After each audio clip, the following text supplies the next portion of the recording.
So let me give you a theorem that I'm pretty sure you could fill in yourself. If b to the m equals b to the n, then what could you safely assume right now, children? If b to the m equals b to the n.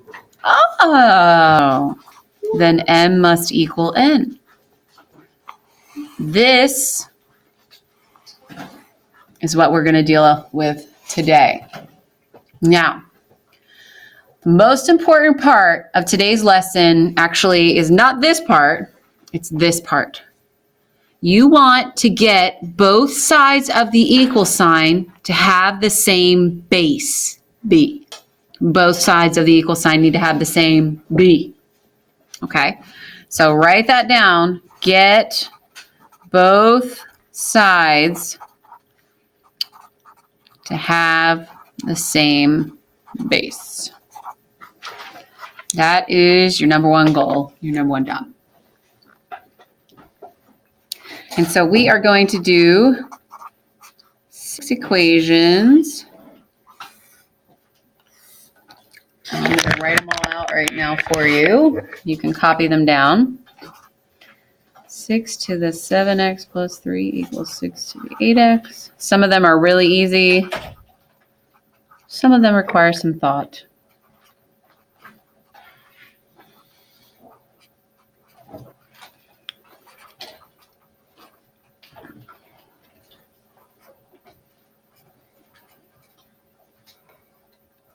And then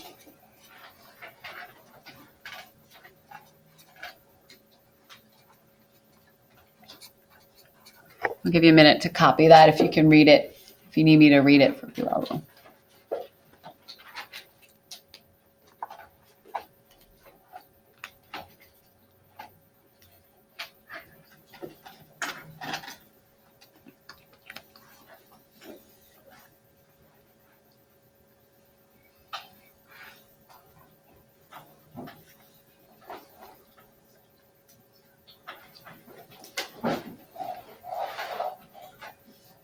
Okay, so again, your job. Yes, sir. I know this is a really bad time, but can I use the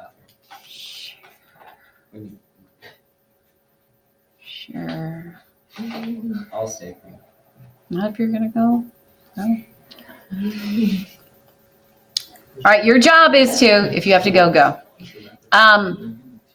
Your job is to get both bases to be the same.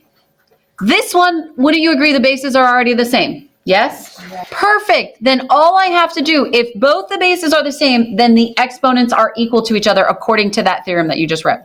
So then all you have to say is, okay, 7x plus 3 equals 8x. And solve. Minus 7x, x equals, 3. Done. That's it. Beautiful. When the bases are equal, it's just that easy. It's so nice. But then we get problems like this one where the bases aren't equal. 9 and 20. Well, wait. Couldn't you make 9 a base what? 3. Could you make 27 a base 3? Yeah. Okay, so what is 9 as base 3? 3 what? Squared, but you're still raising it to a 2x, okay, because that's still there. 3 squared is 9, still to the 2x.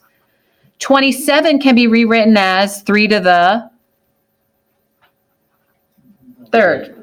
And by the way, if you don't know these numbers, you need to do as many practice as you can with these problems tonight for homework. The rule for exponents, which you should remember, says power to power. What do you do with these two powers? You multiply. So power, anything raised to a power, you multiply. 2 times 2x is actually 3 to the 4x equals 3 to the 3. Oh, now they're the same base.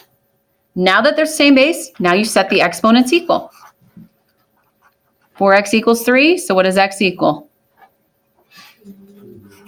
3/4. Get the bases to be the same, okay? All right, let me move on now. Zoom in here. 5 to the power of 3x equals 1 over 125. If you don't know 125 as a base, you need to know it. Guess what base 125 is? 5. Is it 5 squared? No, because 5 squared is 25. 5 to the third is 125, but if it's 1 over 125, that would be 5 to the what? Negative 3. Yes. Elevator pass. Oh, now the bases are equal. Now I set the two exponents equal. X is equal to negative 1. Okay. Let's do this one. This always trips up students. It actually tripped up my calculus students when I was reviewing it with them too. 6 to the x plus 1 and then equals 1. How do you make 1 a base 6? 6 to what power makes 1? 0. That's right. So now that they're the same base, set them equal. X is negative 2. Done.